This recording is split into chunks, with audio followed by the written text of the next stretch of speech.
What's up, y'all? It's against you also know the Sensei and I'm so glad that y'all clicked on the DaDojo podcast. We are doing a great time over here. Like I said, make sure to leave a like, comment, subscribe. It is always fun around this. I need to figure out a catchphrase that doesn't sound good. But beyond that, today we have a lot to discuss. And honestly, the world is just wilding right now. And you know what? I'm gonna just start this off with I've been testing out how I feel about getting into so many different hobbies. And recently I have been reading a lot. And not to mention, I have been scrolling a lot. Not on social media.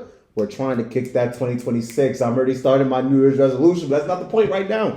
But I've also been reading a lot of articles because of journalism is important. But my favorite part of journalism is the op-eds. It's a great time. I love when folks just come there and share their opinions. Sometimes they wild, sometimes they racist, though. And sometimes they struck somewhere in the social discourse that makes everybody get to talking. Recently, I was reading the article, is it embarrassing to have a boyfriend? And it's been taking the whole internet by storm. And you know what? As a happily taken man, I wanted to throw my own couple 2 cents into it because of at first, I will not lie to you. It felt as if people were taking this article as gospel, and it was very interesting because I feel like there's more so a projection that is going on here more than people are genuinely reading to take away from the information of this article because anytime I hear about this dating landscape, it always feels like y'all are going through the pearls of Corella to be able to get heartbroken again. Just a wasteland of situationship, failed talking stages, and occasional narcissist that should be on a game of Squid and the occasional narcissist that should be on Squid Games rather than in trying to play with your love. But it's all relative. That's one thing I will say. And one thing I will say that it's like eerily frightening is the amount of individuals that took it and ran with the idea that having a boyfriend is truly embarrassing and some might even say truly conservative. That was what some of the lines that they were using in this article. And partially while I was reading this article, I had a couple problems, but I took away the nugget of truth that they were trying to spew, at least from their own perspective, is the fact that a lot of folks are dating people that they should not be touching with a 10-foot pole. And it's really frustrating where you're seeing your homies touch folks that they weren't supposed to be linking with in the first place. You know when someone tries to... Actually, it's the better example. You know when there's a chapter of your life that is physically turning on you?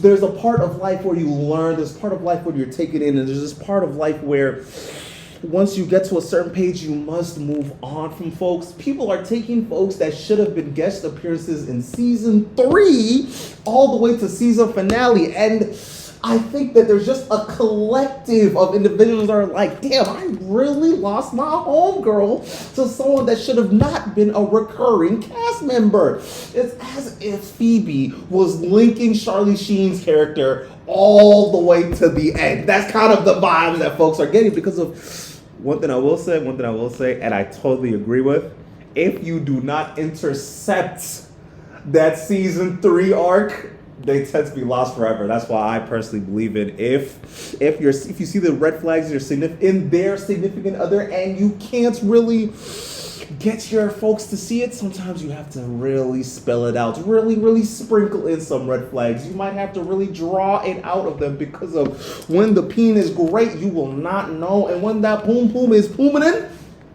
you just have to sit back and accept that's just the lifestyle that y'all might just be living through. And it's pretty worrisome because of one of the main critiques that I've been hearing recently is the fact that it takes a lot to reconcile, and it takes a lot to recognize when your significant other just might not be an ain't-ish individual, and it's very frequently where your friends will be able to sniff it out far before you ever even see it coming, and it's worrisome, right? Because you always think if this continues, that flicker of joy in your homie and your homegirl's eyes, it's not there. It's kind of, they give Bonnie blue lenses. And it's frustrating because of your homie used to be so great, so intellectual, so seen, so heard. But now that they're actively sitting here trying to babysit this grown individual, and it gets to the point where you don't even see your homie no more. You're seeing them as a shell of themselves, and you're like, but I miss my friend. And you try your best to take them out, but you know if you do not act fast enough, it just gone. The things that they were consistently harping on in the article, they were interviewing women, and they tend to say anytime that they would post their significant other or their boyfriend on their social media, they get labeled as a boyfriend girl, getting simplified into this caricature of this person that is continuously and honestly just fanning the flame of their boyfriend, where everything that used to be cool about them just gets morphed into stuff about their other partner. And it's not a cool girl thing to do. That was one of the main things that they were one of the main things in the article. And I'm like, you know what, fair, I get it. If I came onto the internet and I followed this specific person to give me content about this specific hot girl lifestyle, or at least if I went there to see, I don't know, living young 20s in New York City. Bah! Soho Betty goes to, what's another thing? Soho Betty goes to Bat Springs and does blah, blah, blah, blah, blah. And that's what I want to come there to see. I want you to casually run into Vivian Westwood. I want you to accidentally meet Brad Pitt, Julia Fox, somebody. I want to see something interesting. I don't want to see your boyfriend. I get it. I understand why folks would lose a lot of followers. You know, funny enough, and it would also boil down to a lot of men would unfollow them when they found out that they had a significant other as well. And I'm like, well, that kind of makes sense, because one of the things I've noticed, especially the longer that you do social media, when you do follow somebody, it feels like you are consenting to the parasocial relationship once you hit that follow button, because it's like, you know what? No, I do want to see you make that cake. You know, I do want to see that cock that you're having in front of everybody. I want to live vicariously through you. And now I'm vicariously living, but now I'm like vicariously watching you date this like thing. Because one of the things I've also noticed, especially in the context of social media, there's this efficacy and this continuation of wanting the people that you're watching to be perfect. And when you do introduce that boyfriend, that's just not it. That's not hot. That's very not niche. It's not postable. I don't want to put your boyfriend on my Pinterest board. No, of course not. And honestly, I think people like to watch people in the same stage of life as them, especially in this new age where it feels like the vast majority of people are like chronically single as we enter in this period of heterosexual relationships don't really seem like the bang that it once was, or at least it feels like pulling teeth trying to lower yourself to be able to connect with another person. And you know what? I get that. I understand it. It is difficult for me to live vicariously through somebody. I think it's very difficult for somebody to watch someone doing great when deep down it's like, well, I'm lonely, so everybody that I watch, they better be lonely, because if I built this algorithm brick by brick, and I will be damned if I let some pudgy finance major roll with it. And I get it. I feel it. It's a tough space to be to be. But honestly, I think folks are just tired of heterosexual relationships. I think that's just the main thing. There's a lot of patriarchal views and conservative ideas that tends to be pushed through this heteronormativity, and it's kind of hard to, or at least I've seen where it's difficult for women to be like truly themselves in the context of the patriarchy at whole, because it's like, well, maybe I don't want to do all this catering and try to like baby you into your greatness while I take the back seat, even though I had all these dreams and aspirations and projects that I was working on. But instead I'll be like, you know what, no, let you search. Let you be great. Let you go on all the missions. That is your calling, and I'm just here to help. Folks ain't messing with it. Folks are truly not messing with it, especially when we are all broke. Because one thing I love to add into it. Anytime we are sitting here trying to have this conversation of the sociological aspects of this living in relationship, I do want to put in the political as well, because it's different. It's difficult to be able to uphold patriarchy when you don't have the financial means to chain tie this other person to you to make this work. It's very difficult for you to be it's very difficult to be the man of the household when you live in an apartment. That's kind of what I'm trying to that's kind of what I'm like getting at. A lot of the patriarchal stances don't work without the bread to fund it. Everywhere I look, it feels like everyone has just like sworn off dating like in totality, and I've been like, honestly, I think it's a couple things. It's one, trying to figure out where we all fit in context to other people and where we're able to connect, and alongside that, trying to think about dating when the world is falling apart is extremely difficult, and especially when folks don't have the proper skills and the proper, I don't call it like game, but the social charisma to be able to interact with each other, because that's all dating is. That's all courtship is. It's all just charisma and charismatic people coming together, because it's difficult to find somebody that's like, oh, I'm gonna love you in totality, when inside they don't really know how to express themselves to another person, because that's all love is. That's all it is, really. It's just you getting what you have deep down and being able to send that off to another person and have them accept it, and also consent and be vulnerable enough to throw that right back at you. And you have to be grown enough to be able to catch that, consolidate that, and truly be able to process those feelings in context to your own, and be able to continue that sharing and back and forth of that nature. Because it's all difficult. This is all it's all difficult. And but I will say,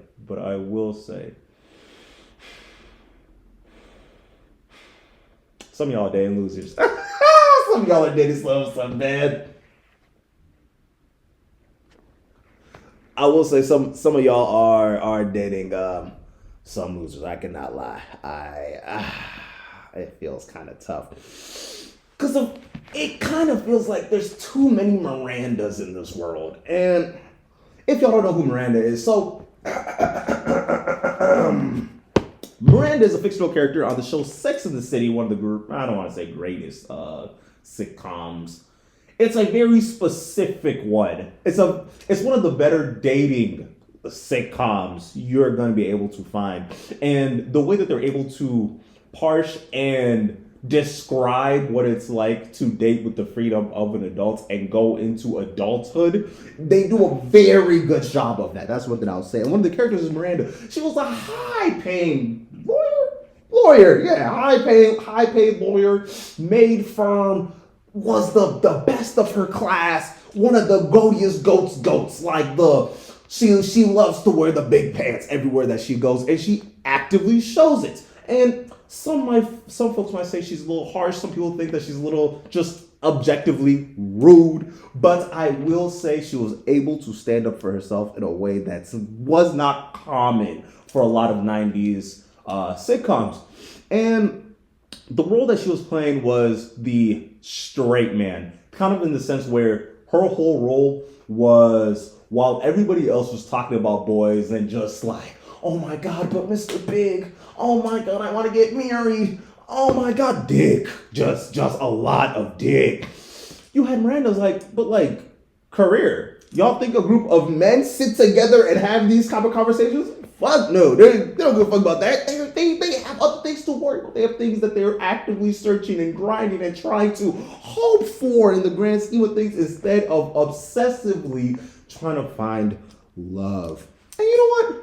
You go, girl. You are rude. But hey, I love that about you. The way that you're able to actively be on 10 at all times and willing to be like, no, I'm not going for that. Fire. Then she goes and finds Steve.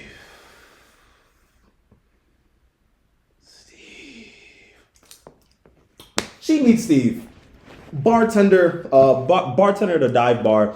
They meet. He's reading, I think, Nietzsche. He's reading Nietzsche while making people drinks at this dive bar, and he gets to chopping. He's charismatic. He's cool. He's very smooth. And as they're having a conversation, they tend to connect. They tend to find each other and understand that there is at least this charismatic energy from this guy that is able to hold his own in conversation and show off the type of personality that is not too common in folks. And they hit it off, straight to it. They work. It's beautiful. And one of the main disconnects with those two was the active feeling of she was this OD rich woman, powerful woman, knows everybody, fire. And then he did not have as much bread. He was a very regular, I don't want to say blue collar, but like very, very regular service worker, gets his 9 to 5, well, not a 9 to 5, 11 p.m. till 4 a.m. and then sleeps half through the day and then continues the cycle on and on and on, plays basketball. You know, very fun, you could do this while you're young, but it might get a little crazy later on. But at least you are sure of yourself and you are able to express the way that you are feeling. So we thought, and long that they start dating, the main problem was the fact that money kept being a central issue in their conflicts. And that's, you can get over that. But one of the main problems with that is if you're not willing to have that conversation and be honest with yourself how you feel about money, you really won't be able to dig yourself out that hole, especially when your significant other is making 45 times of what you could hope to make in a year. And as they go continuing, he tends to like sabotage the relationship just like continuously. And you could see that the money thing is getting to him, even though that Miranda was consistently trying to buy things for him and things of that nature. And it's like, I get where he's coming from, where having a woman pay for everything from yours, as the man, it just feels a little, it is demasculating. I get you, I feel it. But he wasn't able to have that conversation. But now she was actively trying to make it work. And it's like, yeah, I get that. That's how a relationship should be. But you could just see throughout the show, it's just the continuous disrespects as the show goes on was just apparent. And one of the main disrespects, they planned to go to, I think it was a wedding or like an event for Miranda. And she pulls up, she gets him a suit, he agrees to it. It's a great time. They planned it. Everything works out. It's a treat from her to him, just a gift, right? And he accepts it. And when the time comes, he decides not to go. He stays home. And it's like, wow. She pulls up. He's not dressed and he's not going. And he's like, no, I can't have this. I had to return the suit because I didn't feel right wearing it. Well, then you should have spoke up earlier. And as the show goes on, there's this consistency, the disrespect that she was consistently feeling. And the way that she was lowering herself throughout the show was so apparent, even when they had the kid. That's even when they had the kid. And I truly hated that for her because it didn't seem like that's what she wanted. It feels like that's... Because that's one of the things about having a good partner. They shouldn't ever want you to be less career-wise or work less hard or actively lower themselves in your presence. It should be a thing of either you rising up to or having the conversation outright about the feelings that you're feeling and you're conjuring. Because if you need that reassurance, let it be known that you need that reassurance instead of going and dragging folks through the mud.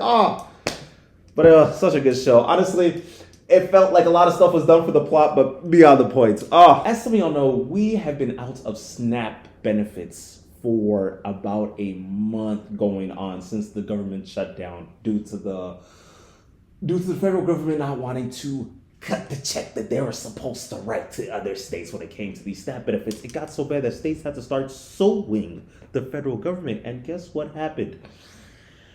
Trump goes, all right, I'll give y'all like half. Keep in mind, we're heading into Thanksgiving. it is time for folks to get together to eat. These are some of the only times that people are able to connect and hang out with their families. What are we doing?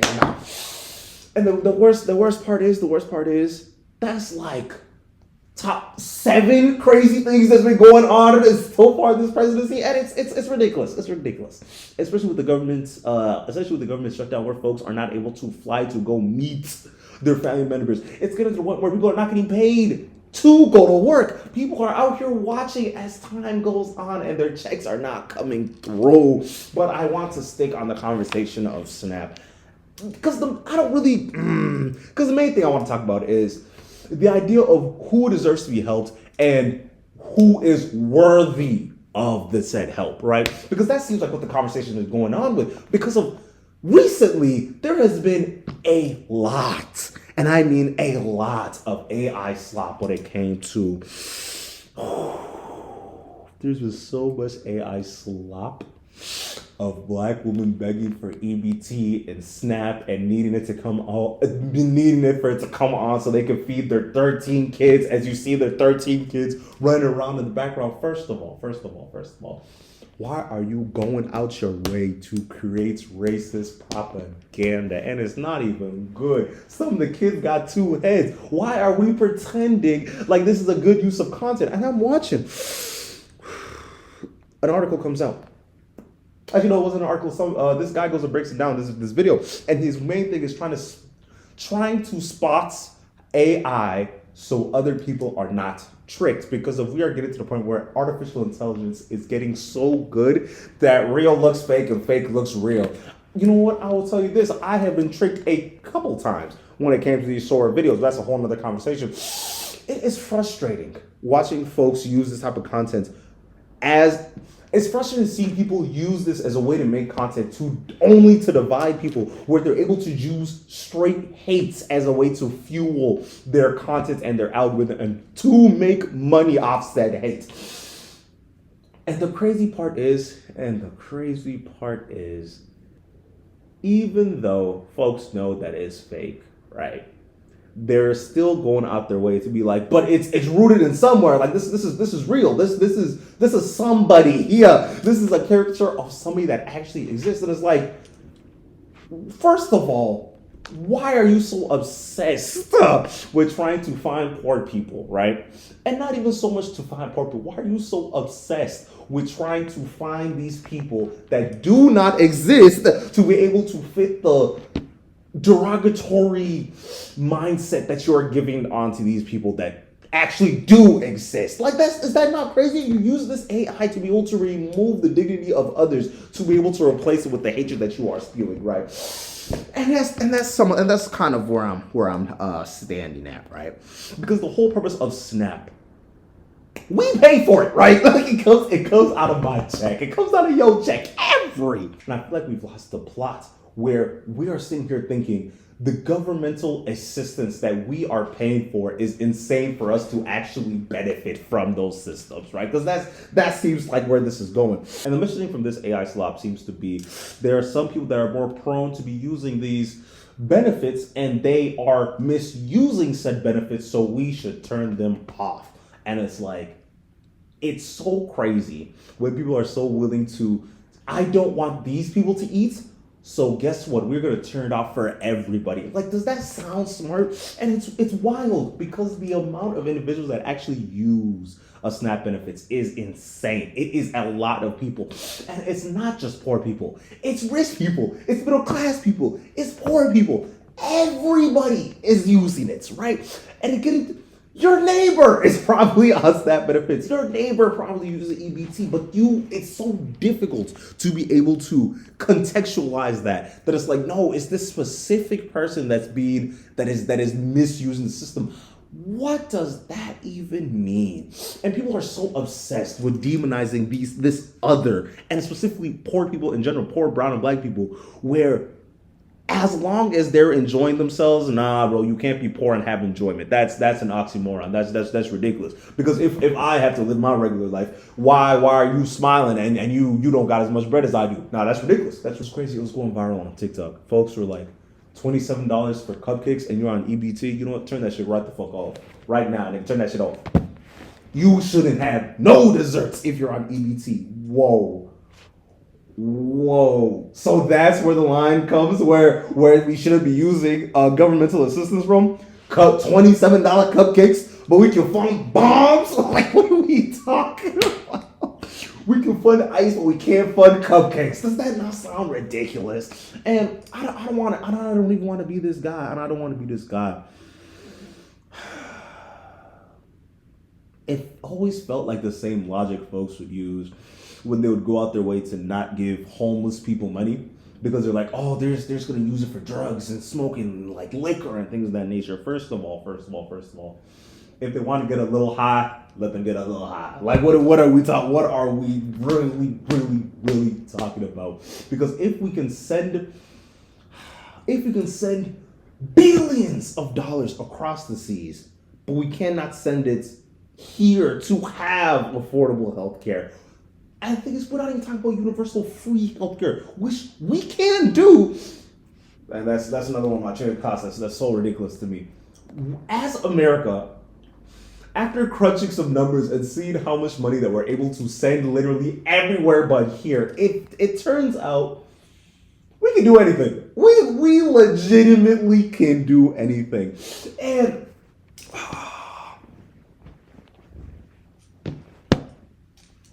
better public transportation, can do that. Could we have flying cars? We could do that. Could we have the same traffic lanes and industrial complexes like China? Yes, we can. Can we have high-speed railroads that go from New York to LA, come right up to Canada, and drop all the way down to Houston, Texas? We could do it in a month and a half. But no, the active use of our taxpayer money to do whatever the buck is ridiculous. It's absurd. It always feels like I'm being held hostage. That's really what it is. It feels like my funds are being held by a stereotypical evildoer, where they're like, you know what?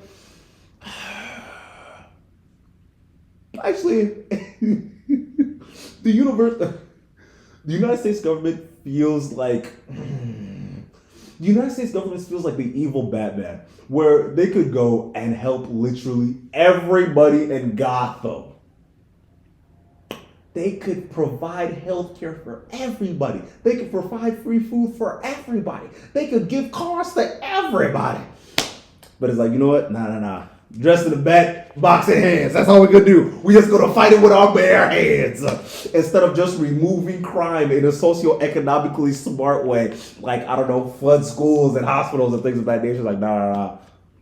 Fist.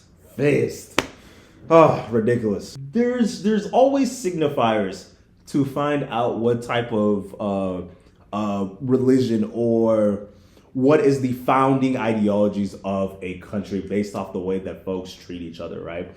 Because of doctrines have a way of subsiding belief systems. Let me explain what I mean by that. Dogmas and doctrines, right? If folks tell you something, right, and they show you a way to do something, and they continuously shove that idea like deep into you, that's one thing. But it's another thing where if you do not conform to the realization of the world and the rules of said world that they are building for you, you will not be able to exist in this world if you do not play nicely. If you are not willing to work your life away, if you're not willing to actively turn a blind eye to wrongdoing, if you are not willing to be the us, you will be the other immediately. We will other you just for trying to buck back. You got bread, you don't got bread no more. You, wait a minute, you like want to help people by like having actual change? Socialist! You hate America. Bomb him. Remove him. He's being evil. But it's just frustrating. It's just frustrating because of knowing that there could be so much more good in the world, but we're sitting here actively peddling such harm. it's so frustrating when you know your own personal tax dollars are being put towards that. And it seems so difficult to fight back, too. It feels like anything that you do is like part of the system at large. And it's so demeaning. It's so demeaning in a way that's, it's like trying to get over your abuser, but like you owe your abuser like $1,200 at like the end of the month, every single month. And if you don't like give them that $1,200, you just get beat up again. That's all it is. Oh, I was just talking about SNAP benefits. Oh well. But yeah, it's a hootenanny. It's definitely a hootenanny. And the more that you pay attention, it gets. It's kind of like folks that go to college for sociology, where you come to the realization there is no better without radical change, and the amount of things that need to happen for radical change is damn neat. Upending literally digging it out, pulling out the weeds, pulling out the flour, pulling out the dirt, and then just getting a whole new system going. That's how difficult it feels to be able to like actually feel sane in the times that we're living in. But that's beyond the point. That's beyond the point. It's just so frustrating when folks are able to use other people's suffering as like bargaining chips. Like, recently, a lot of the Democrats, well, let me just say a lot of Democrats, but like, what was it? 8 Democrats crossed the picket lines and chose to end the government shutdown, as some of y'all heard.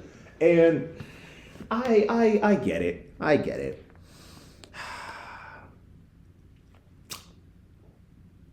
Where I get it. Where you feel like you have to be the adults in the room. And I've always hated that mentality because of all you have done is shown that you are a cave. That's kind of why like threats are so important. That's why there's like the social stigma around threats is needed, because it's like if someone threatens you and you don't go through with it and they don't actually do the thing that they're gonna say that they're gonna do, their word is worth salt. It ain't worth nothing. It's A's. If I could pick you up. And the thing is, you don't even believe in yourself at that point. I could do whatever I want, and I just know by the end of this time, you will cave on yourself. You will quit. There's nothing you have to say. You're good. You're cooked. You're cooked. That's all you have. And then and then it's like, what, you're gonna try and play hardball in 4 months? That's your plan? That's how we're gonna do this? What was the point? What was the point? At least flying will be better, I guess. That's like the silver. That's like the silver lining in all this. Because I will tell you, I was scared. Oh my God, I was very, very scared. One more thing about Snap, I totally blanked on this. You do not recognize how many people are truly on it, right? Because in 2024, there was about 13% of Americans, right? Over 1 in 10, about like 1 in 5. Like it's getting pretty close to that 1 in 5 levels. And in some states, it was 1 in 4. It was literally 1 in 4 people were on Snap, on EBT. And it was frustrating because of the type of people that are on those, the type of people that actually are on those benefits are not the type of people that they are letting you know are actually on these benefits. It is older people and mothers with children. And they are the most in need. When you are when you are too old to work, especially when there's no social security that are coming on the back end, but when you have folks that you also have to feed as well. Some people were genuinely able to eat on holidays based off of these systems. And the thing is, we were never supposed to. Withholding food is a war crime. It's literally a war crime. But we're sitting here and acting like it's just a run of the mill move. It's just regular, and that's just so. It reforms the way that you are able to look at a lot of these policies that has been being signed recently, where it's like you are actively doing some of the craziest things, right?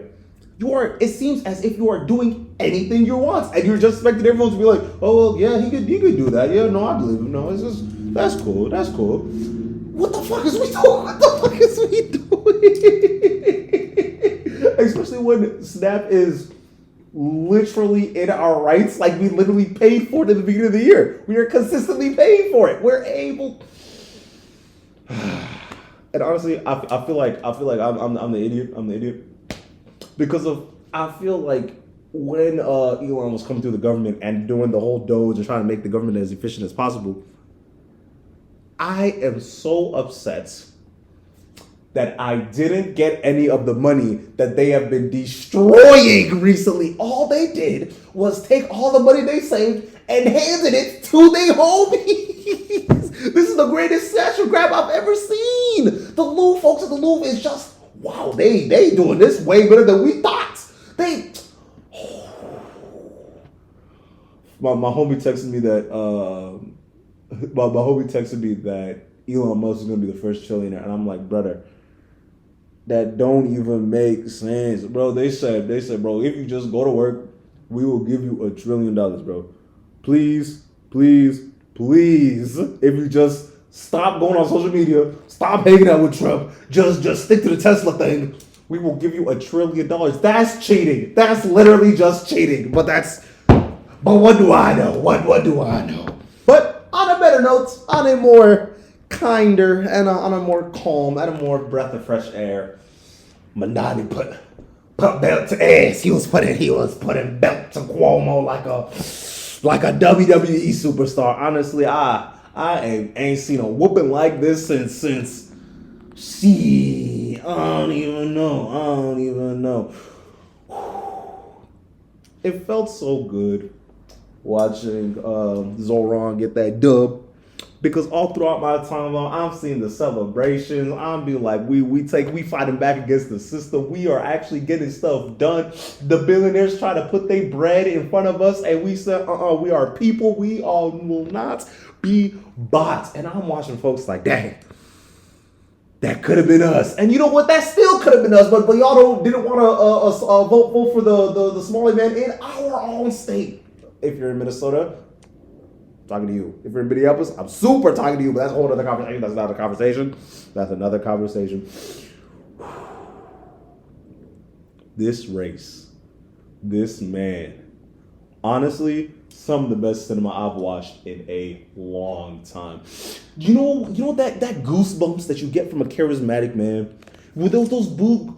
You know those goosebumps you get from a charismatic person where they're able to not just hope for the things that they were going to do when they get into office, but they're actually going to be like, no, I'm going to do this, and this is how I'm going to do it. And that's exactly what's going to get done. I don't care what anybody has to say. I don't care what the billionaires. I don't care about the opposition. I do not care. Because guess what? Because I know myself.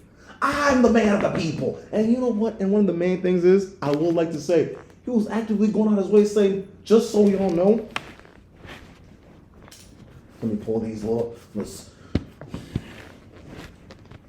I'm a New Yorker. I be on these streets. You know those buses? I ride them shit. He don't ride them much. He ain't here. He's in Jersey. He got a crib in Jersey. How is he gonna run it? How is he here? You know what? I'm smoking. He ain't at the mosque. He ain't at the synagogues. He ain't at the churches. He ain't at the clubs. He ain't at your local bodega. But you know what? Big Z is Big Zoran. Honestly, I cannot lie. The funniest thing that came out. I scratched that. The two funniest things that happened that night. One, that morning, Dick Cheney, he passed away. Right. They asked Zoran about it. He's like, "Oh, that happened," and then goes right back to talking to the folks over at the stand that was reaching out. And you know what? That And that's what I call political game. He's a real politician. He a big poly. He a big Paulus. But what? First of all, watching him and then watching his wife try to hold him, she's a real one for that. Because honestly, that's how you know you're very presidential. That's how you move. And when someone asks you something crazy, you lock in real quick. You let that crazy thing pass, and then you go back to what you were doing. That's what you do, First Lady. Very nice, very nice. Ooh. And number two, honestly, I will say the Mamdaniisms. Fire. Bro said you're gonna be eating pork in Mamdanistan. All right, too good on this internet. Oh my God. I couldn't imagine the type of drinks that were being drank that night. I cannot. I know there was free shots everywhere. I know folks are just taking them back once he got that dub. I will not lie to you. And honestly, the type of joy, the type of support that I've seen not just in New York City, not just in America. I'm seeing folks from Australia say, whoa, America, you moving like that? That's what I like to hear. That's what I like to see y'all moving like. And you know, it felt nice. It felt nice. And honestly, I feel like I'm a slight New Yorker the way that I was feeling so proud of the city. Like I was feeling so connected because of how I was watching greatness at full scale. One of the craziest things about New York that you start to notice, especially during this race, I was starting to get a lot of news. And I started listening to a lot of creators from over there. And they were like, you know, New York has been like corrupt as a mug since 1947, right? Like, you know, folks have been getting paid off like left and right here and there easily. Bro, and speaking of corrupt politicians, bro. Tell me why Eric Adams was moving like the most Nigerian senator I have ever seen in my life. Bro was getting flown out to Turkey. Bro was gonna go down for being bought with such the cheapest amount, some of the cheapest amount of liquor notes a man. It feels like, and that's honestly, bro. Because I'm not even mad that he was taking the bribes. I'm mad that I could have paid him the bribes, and that's my problem. I think that's my problem with this whole conversation. Oh my God! Oh, a McDouble, a egg mac and cheese, a McDouble, an egg mac and cheese, and give me like a fifth of Fireball, and we good for it. And that's just ridiculous. This has been a great election cycle. Oh, because the amount of folks that was going out their way to expose what type of human being they were was definitely alarming. And I just started noticing a couple things, especially coming from the media that was pushed against them. Because this might be some of the greatest social media presence I've ever seen. This run is up there with the Drewski 2017 to 2019 run. Bro's IG Reels, bro's TikToks was crazy. The first time I hear about it, I'm talking about, bro said, hey, can y'all please stop sending me bread? When have y'all ever heard a politician tell them to stop sending you bread? What are we doing? So as Eric Adams begins to get let off and gets sent to the wayside, to the pasture, to the farm up north in upstate New York to get, removed, to get exiled from his duties. Here's some other characters that to be involved with. Next, we have Curtis Sliwa, the Republican choice, right? And when I tell you, I have never seen a more funny conservative evil man in my lifetime. Because let me not even say evil. That's a stretch. I'm bothered. It's just the amount of crazy things that's happened to him in one lifetime. It feels like he's either lying or he's God's strongest soldier. And it just gets funnier when you realize that he is not lying about none of that. He's one of those guys that has proof of everything. He was one of those guys where he would put on the red beret and then he would like go out and harass like a bunch of brown and black.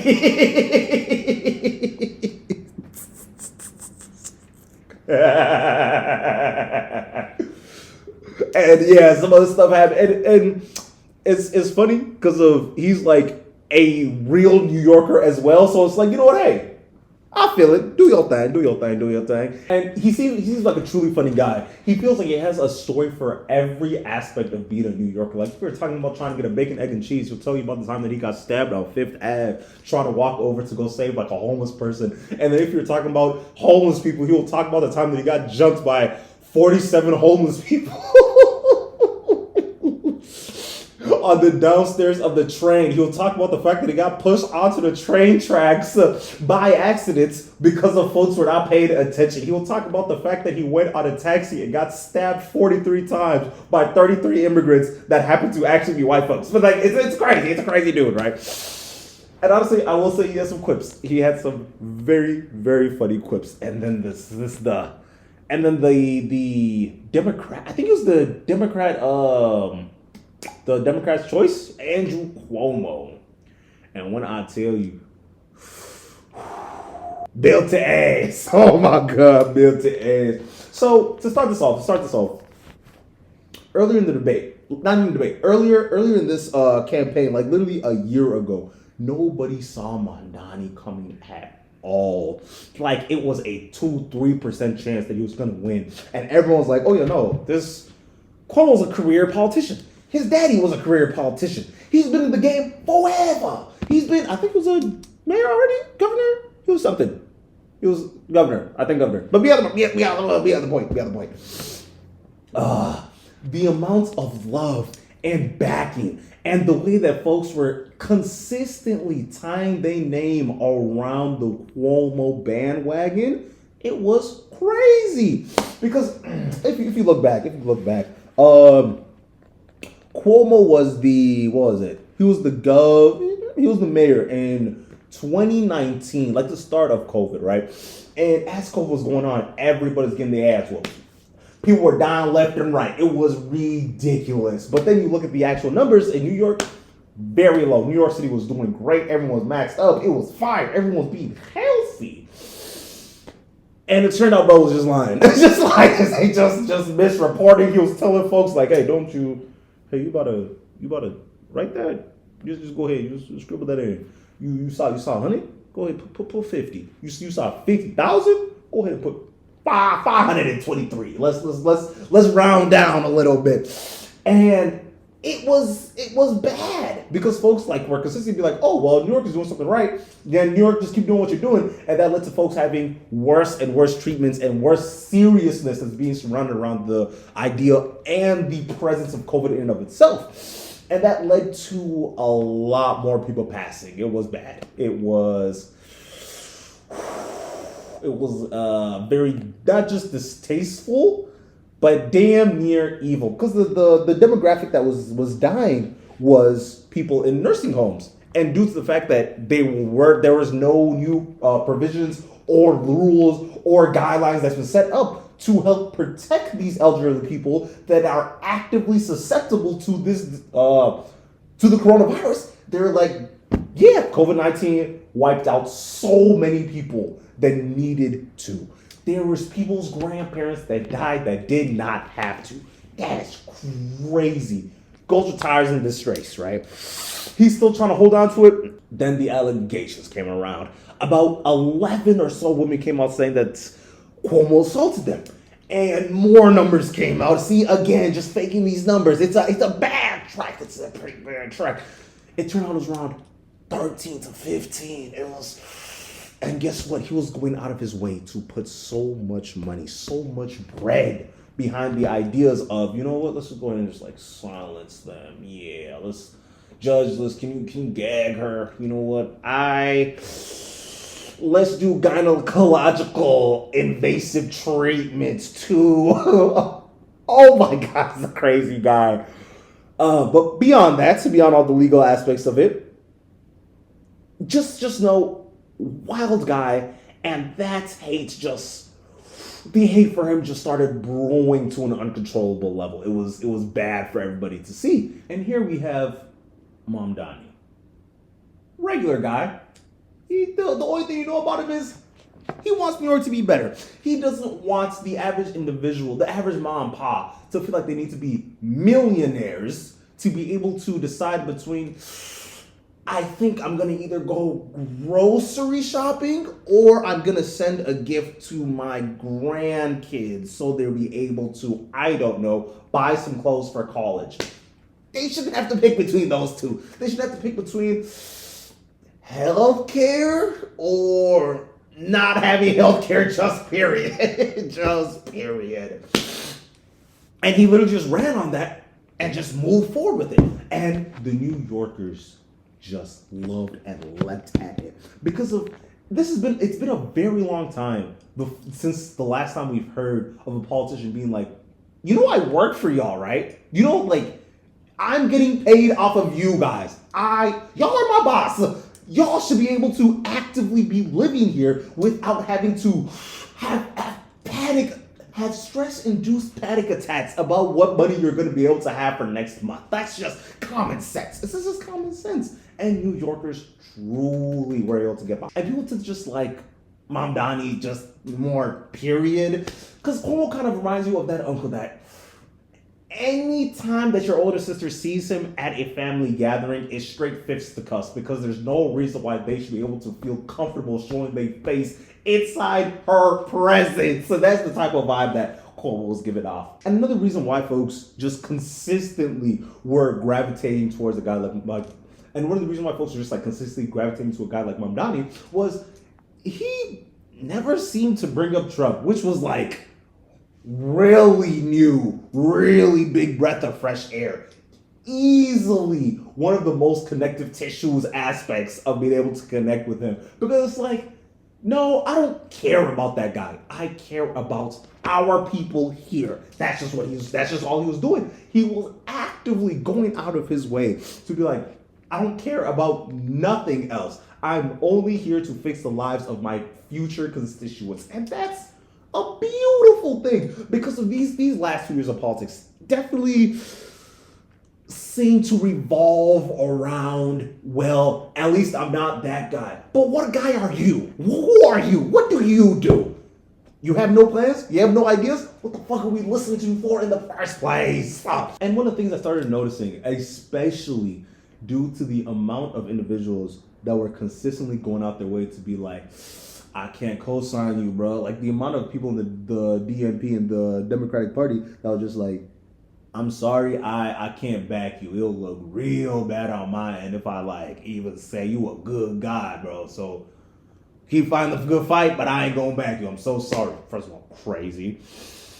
I feel like the Democratic Party in totality don't really recognize how objectively elitist it can get, and the fact that it feels like you need to have graduated from an Ivy League school or a Big Ten school to be able to be like, oh yeah, no, I understand politics. It's weird. It's weird, especially with the vast majority of the people that you are governing and the people that you're actually working with aren't really they don't need all that. They want you to fix what's going on in front of their eyes. That's all they're looking for. So for you to be able to be like, well, we'll fix the problem in 37 years, fuck you. Like, because we're talking, fuck you. So the fact that Mamdani's